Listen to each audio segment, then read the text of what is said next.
Hello friends, welcome back to my channel better life with Arpita. আশা করি আপনারা সবাই ভালো আছেন ও সুস্থ আছেন। আমার থাম্বনেল দেখে নিশ্চয়ই বুঝতে পারছেন যে আজ আমরা চলেছি শান্তিনিকেতন। চলুন, আমরা তো শান্তিনিকেতন যাবই, আপনারাও চলুন আমাদের সাথে, আপনাদেরকেও আমাদের সাথে শান্তিনিকেতন ঘুরিয়ে আনি। আমরা শান্তিনিকেতন যাচ্ছি বাই কার। আমরা বাড়ি থেকে বের হয়েছি 5:20-তে।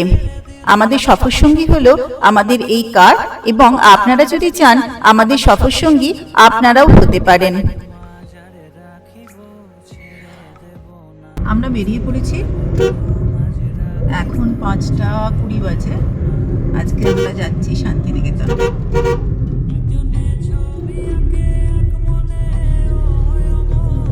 দেখা যাক, গুগল দেখাচ্ছে 3 ঘন্টা 10 মিনিট লাগবে। দেখা যাক কতক্ষণ লাগে।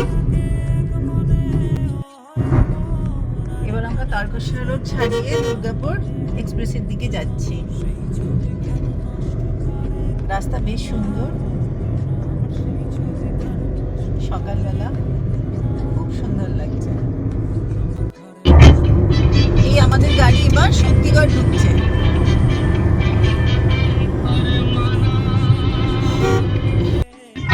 এই এখানে সারি সারি ল্যাংচার দোকান দেখছি। এই আমাদের গাড়ি ঢুকছে, একটা ল্যাংচার দোকানে আমরা দাঁড়াবো।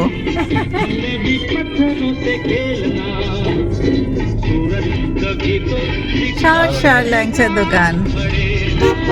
ল্যাংচা নিকেতন দোকানের সামনে আমাদের গাড়ি দাঁড়িয়েছে।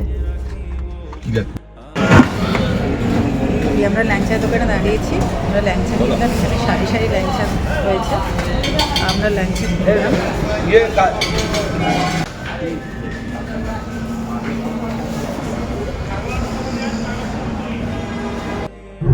দারুণ সুন্দর লাগছে এখানে, খুব সুন্দর হলুদ হলুদ ফুল হয়ে রয়েছে।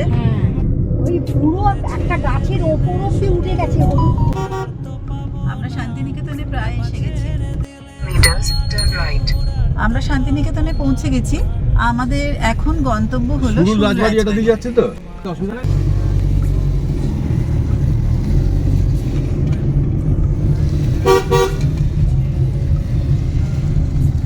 Your destination is on the right. এই হলো সুরুল রাজবাড়ি।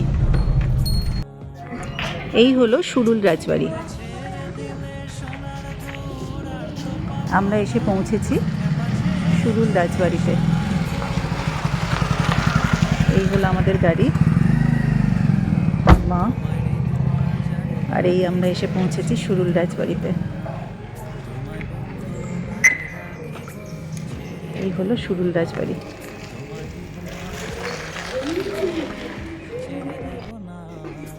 এই আমরা সুরুল রাজবাড়িতে প্রবেশ করলাম। এটা 250 বছরের পুরনো সুরুল রাজবাড়ি, 1757।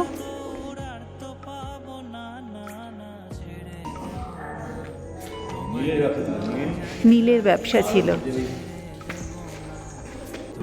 যারা শান্তিনিকেতন আসতে চান তারা আমার এই ভিডিওটি পুরোটি দেখুন, কারণ আমার এই ভিডিওতে আমি শান্তিনিকেতন যারা আসতে চান তাদেরকে এই সম্পর্কে ইনফরমেশন দেব যে কিভাবে শান্তিনিকেতন আসবেন, কোথায় কোথায় কী কী স্পট দেখবেন, কোথায় লাঞ্চ করবেন, কোথায় যদি নাইট স্টে করতে চান তো কোথায় থাকবেন।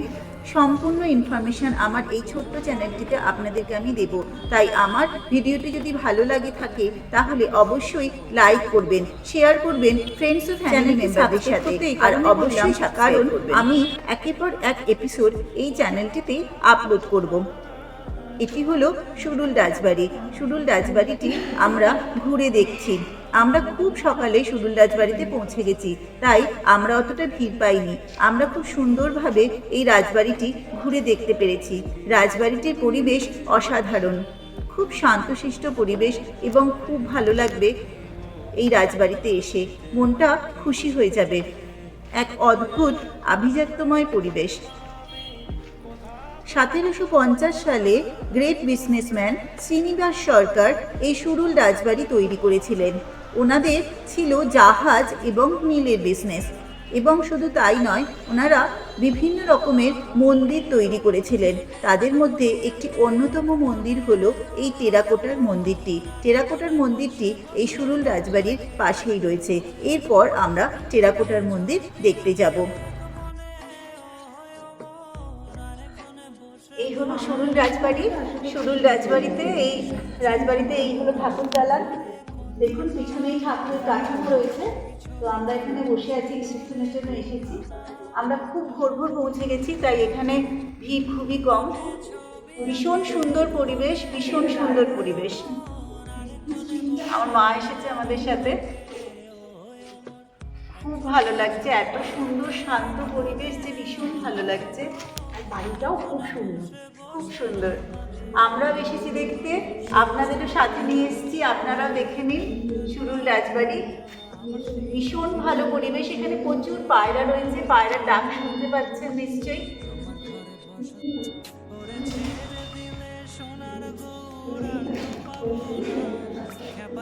এবার আমরা এখান থেকে উঠে এবার আমরা যাব টেরাকোটার মন্দির দেখতে। আমরা সুরুল রাজবাড়ি থেকে বেরিয়ে পড়েছি। এবার আমরা যাচ্ছি টেরাকোটার মন্দির। এই হলো টেরাকোটার মন্দির। বাহ, সুন্দর। খুব সুন্দর, খুব সুন্দর। বাহ,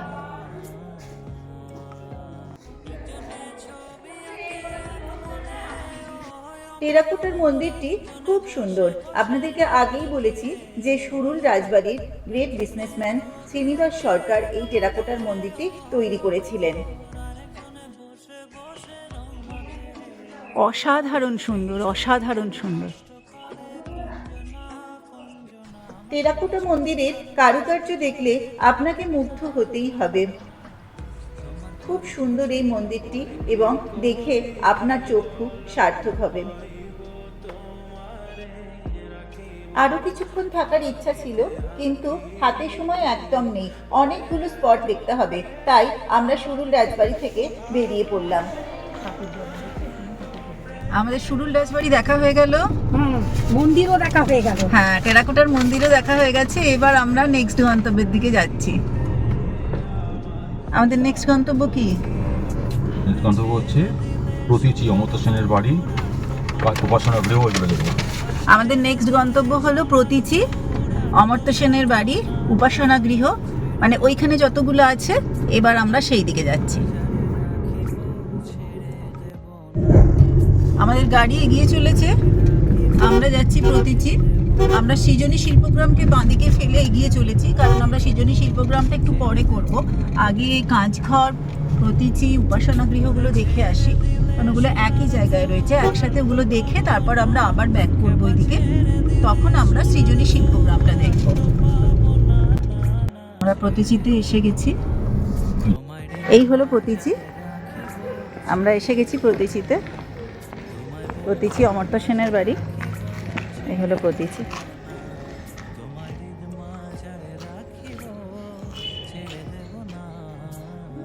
এগুলো বাড়ি। তাহলে আমরা অনেকগুলো স্পট দেখে নিলাম। আমরা প্রতীচি দেখলাম, টেরাকোটার মন্দির দেখলাম, তারপর আমরা কলা ভবন দেখলাম, সাঁওতাল পরিবার দেখলাম, ইগলু বাড়ি দেখলাম, অমিত সেনের বাড়ি দেখলাম। অমর্ত্য সেনের প্রতীচি তো আগেই দেখেছি। এবার আমরা এগিয়ে চলেছি উপাসনা গৃহের দিকে আর কাঁচঘরের দিকে। ছাতিমতলা আছে। এই হলো ছাতিমতলা, বিশ্ববিখ্যাত ছাতিমতলা। কিন্তু ছাতিমতলাতে এখন ঢুকতে দেওয়া হয় না, একটা পার্টিকুলার ডে আছে। ক্যাম্পাস পুরোটাই বন্ধ, ছাতিমতলায় একটা পার্টিকুলার ডেতে ঢুকতে দেওয়া হয়।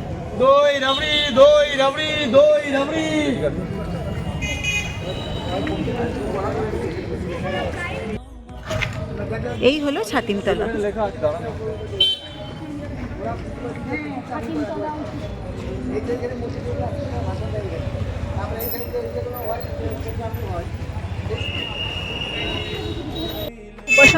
উপাসনা গৃহের দিকে। এটা হলো উপাসনা গৃহের বাইরের গেট, কারণ ক্যাম্পাসের ভেতরে ঢুকতে দেওয়া হয় না। এখান থেকেই উপাসনা গৃহকে দেখতে হয়, তাই আমরা বাইরে থেকেই উপাসনা গৃহকে দেখে নিলাম। এখানে বহু লোক এসেছেন, তারাও বাইরে থেকেই দেখছেন। এই উপাসনা গৃহের পাশেই রয়েছে কাঁচঘর। বেলজিয়াম কাঁচ দিয়ে তৈরি এই কাঁচঘরটি দেখতে খুব সুন্দর। এটিও একটি দর্শনীয় স্থান শান্তিনিকেতনের। যারা শান্তিনিকেতন আসেন তারা উপাসনা গৃহ দেখার পর এই কাঁচঘর দেখেন। এই হলো কাঁচঘর। এটি পুরোটি বেলজিয়াম কাঁচ দিয়ে তৈরি। চলুন জুম করে আপনাদেরকে আরো সুন্দরভাবে দেখাই এই কাঁচঘরটি। ক্যাম্পাসের ভেতরে প্রবেশ নিষেধ, তাই এই হলো তালধ্বজ। এইটা দেখেই রবীন্দ্রনাথ লিখেছিলেন তাল গাছ এক পায়ে দাঁড়িয়ে। কাঁচঘরের পর এই হলো তালধ্বজ। এই হলো তালধ্বজ। কথিত আছে রবীন্দ্রনাথ এই তাল গাছ দেখিয়ে লিখেছিলেন তাল গাছ এক পায়ে দাঁড়িয়ে সব বাধা ছাড়িয়ে। এই হলো উত্তরায়ণ। এখানে উত্তরায়ণের বোর্ড রয়েছে।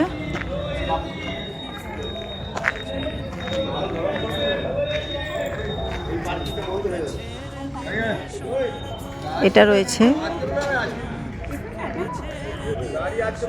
এবার আমরা এসেছি রবীন্দ্র মিউজিয়াম। আমরা এই মিউজিয়ামটি এবার দেখব। আমরা এখনই প্রবেশ করব এখানে। এই হলো গেট।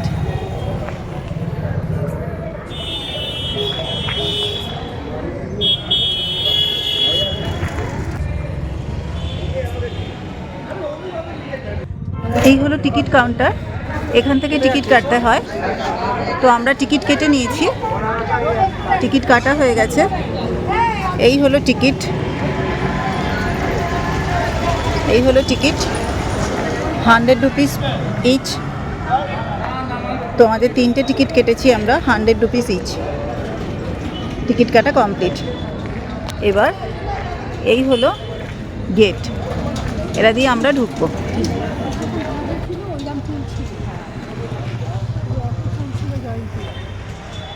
এই মিউজিয়াম, আমরা মিউজিয়ামে প্রবেশ করেছি। খুব সুন্দর পরিবেশ। আমরা রবীন্দ্রনাথের মিউজিয়ামে প্রবেশ করেছি এবং এখান থেকে বেশ খানিকটা যাওয়ার পর মিউজিয়ামে প্রবেশ করা যায়। মিউজিয়ামের ভেতর পিকচার করা যায় না, তাই আমরা মিউজিয়ামের বাইরেই খানিকটা ছবি তুলে নিচ্ছি। এবং মিউজিয়ামে যাওয়ার রাস্তাটি খুব সুন্দর, চারিদিকে সবুজ দিয়ে ঘেরা। মিউজিয়ামে ঢোকার আগে চটি খুলে ঢুকতে হয়, তাই আমরা এখানে আমাদের জুতো বা চটি খুলে রাখলাম। এরপর আমরা প্রবেশ করছি। এই আমরা প্রবেশ করছি। চটি ও জুতো রাখার সুবন্দোবস্ত রয়েছে। আমরা সেখানে আমাদের চটি জুতো খুলে রেখে মিউজিয়ামের ভেতর প্রবেশ করলাম। মিউজিয়ামের ভিতরে ক্যামেরা অ্যালাউ নয়, তাই মিউজিয়ামের ভেতরে আমরা কি দেখলাম তা আপনাদেরকে দেখাতে পারলাম না। এখানে বিশাল বিশাল ঝুড়ি রয়েছে, অনেকে ধরে ঝুলছে। এই গাছটা দেখুন কি সুন্দর গাছটা, তা থেকে ঝুড়ি নেবেছে দেখুন। এই ঝুড়ি এগুলো 200-300 বছরের পুরনো গাছ। আমরা একটা মোটা মোটা ঝুড়ি হয়।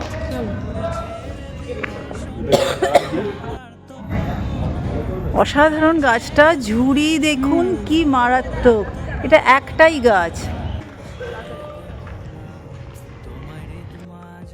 মিউজিয়ামের বাইরে একটি বিশাল বড় মাঠ রয়েছে।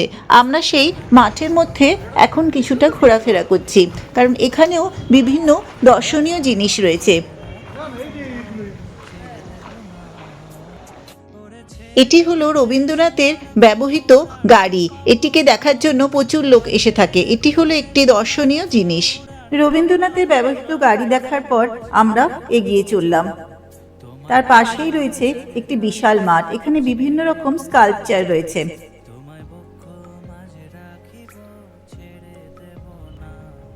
এখানে সাঁওতাল পরিবারের স্কাল্পচারটিও রয়েছে। মাঠটি ঘুরে দেখার জন্য খুব সুন্দর।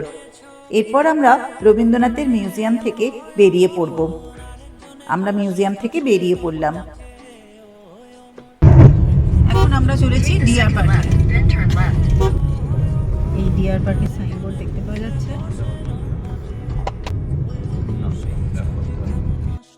আমরা এসে গেছি ডিয়ার পার্কে।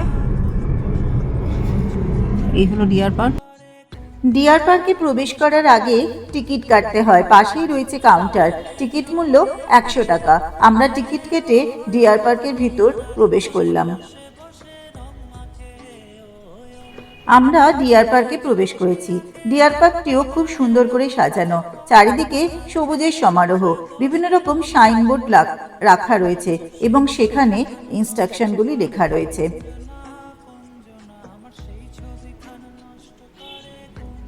বেশ খানিকটা হেঁটে যাওয়ার পর ডিয়ার পার্কে প্রবেশ করার মেন গেটটি পড়ে। আমরা ডিয়ার পার্কে প্রবেশ করার মেন গেটটির দিকে এগিয়ে চলেছি। চারিদিকে সবুজের সমারোহ থাকায় বেশ ভালো লাগে। এখানে বহু দর্শনার্থী আসে, মানে যারা পর্যটক তাদের কাছে এটি একটি খুব ইম্পর্টেন্ট স্পট। এবার আমরা ডিয়ার পার্কের মেন গেট বের হয়ে ভেতরে প্রবেশ করলাম। এখানেও বিভিন্ন রকম সাইনবোর্ডেতে বিভিন্ন ইনস্ট্রাকশন দেওয়া রয়েছে।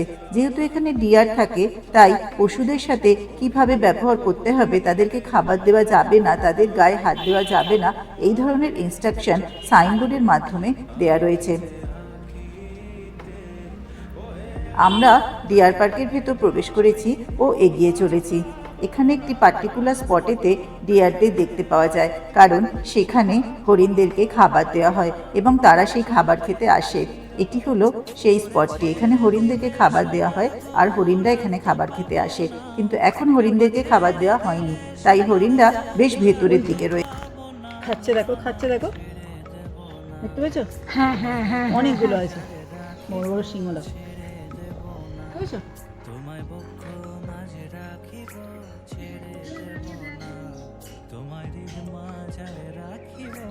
দেখতে পেয়েছি দেখতে পেয়েছি। অনেকগুলো আছে। ভালো লাগছে কেন? হলুদ হলুদ ফুল।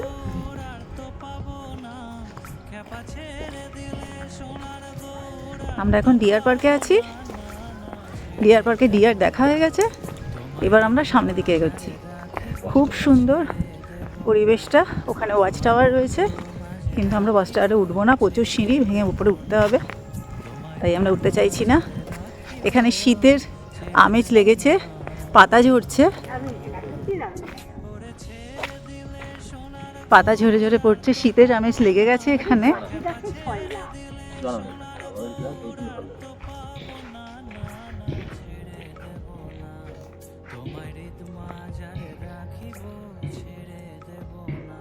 চারিদিকে জঙ্গল দেখো।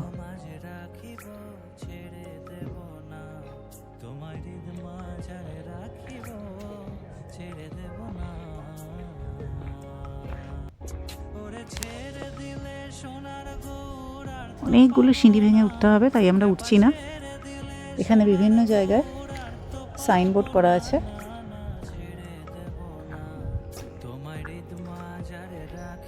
অসাধারণ সুন্দর, বিশাল বড় বড় গাছ, ঝুড়ি নেমেছে গাছ থেকে। অসাধারণ জায়গাটা, অসাধারণ। বিশাল বড় এলাকা নিয়ে ডিয়ার পার্কটা, বিশাল বড় এলাকা নিয়ে। কিন্তু ডিয়ার শুধুই একটা জায়গাতেই আছে, আর কোনো জায়গাতেই ডিয়ার নেই।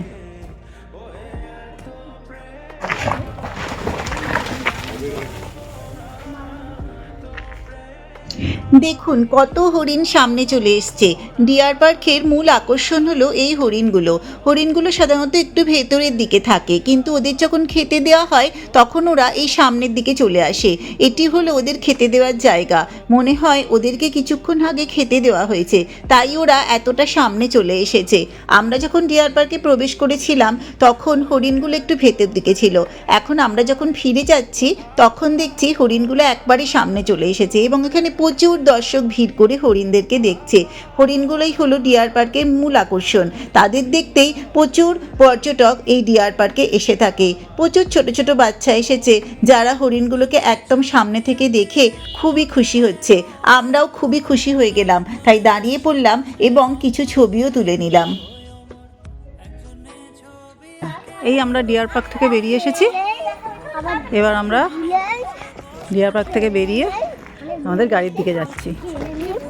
আমার ভিডিওটি যদি ভালো লেগে থাকে তাহলে অবশ্যই লাইক করবেন, শেয়ার করবেন ফ্যামিলি মেম্বার ও ফ্রেন্ড সার্কেলে, আর অবশ্যই সাবস্ক্রাইব করে রাখবেন। কারণ এটি হলো ফার্স্ট এপিসোড, পরের এপিসোড এই চ্যানেলেই আপলোড করব। আমরা এবার চলেছি রঙ্গবিতানের দিকে, সেখানে আমাদের আজকে নাইট স্টে। তো আমরা এখন যাব রঙ্গবিতানে, গিয়ে প্রথমে চেক ইন করবো, কারণ 12টায় চেক ইন ছিল। তার আগে আমরা সমস্ত ঘুরে নিয়েছি, ডিয়ার পার্ক অব্দি আমাদের ঘোরা হয়ে গেছে। এবার রঙ্গবিতানে যাবো, গিয়ে চেক ইন করবো। চেক ইন করে তারপর আমরা একটু রেস্ট নেবো, রেস্ট নেওয়ার পর সেখান থেকে আমরা বেরিয়ে পড়বো। বেরিয়ে পড়ে আমরা যাব শিল্পহাট। তারপর সেখান থেকে বেরিয়ে আমরা যাব লাঞ্চ করতে, কারণ আমরা লাঞ্চ করব আজকে বনবিতির হেঁসেলে। আর অনেক নাম শুনেছি বনবিতি হেঁসেলের, ওখানে আজকে আমাদের লাঞ্চ করার ইচ্ছা আছে। আজকের মতো এখানেই শেষ করছি, আবার দেখা হবে পরের এপিসোডে। ততক্ষণের জন্য টাটা, বাই বাই, ভালো থাকবেন, সুস্থ থাকবেন।